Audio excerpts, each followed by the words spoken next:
Assalomu alaykum aziz tomoshabinlar. Bugun sizlarga dollarning bugungi kursi, rublga nisbatan qiymati hamda ertangi kutilayotgan o'zgarishlar haqida eng so'nggi ma'lumotlarni taqdim etamiz. So'nggi kunlarda xalqaro bozorlar va Markaziy bank siyosati tufayli valyuta bozorida biroz harakatchanlik kuzatilmoqda. Hozirda, ya'ni bugungi kunda 1 AQSh dollari 12.200 so'm atrofida turibdi. Bu kurs so'nggi 2 kun ichida biroz pasaygan, ammo hali ham yuqori darajada saqlanib qolmoqda.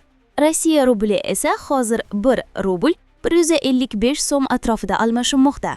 Rublning qadri so'nggi haftada biroz pasaydi. Bunga Rossiyadagi ichki iqtisodiy bosimlar va energiya bozorindagi tebranishlar sabab bo'lmoqda.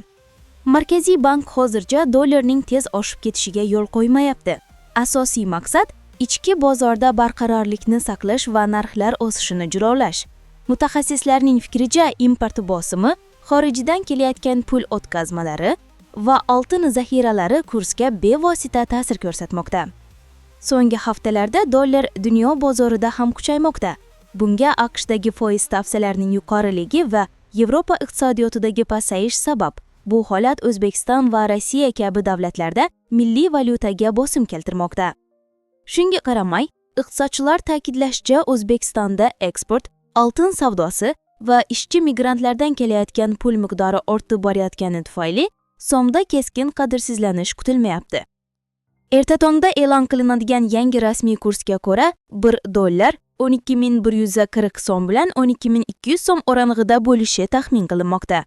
Rublda esa 1 rubl taxminan 150-160 so'm oralig'ida bo'lishi kutilmoqda. Demak, ertangi kunda katta sakrashlar bo'lmaydi. Ammo xalqaro bozor tebranishlariga qarab, kursda ozgina o'zgarishlar kuzatilishi mumkin. Siz ham o'z fikringizni yozib qoldiring.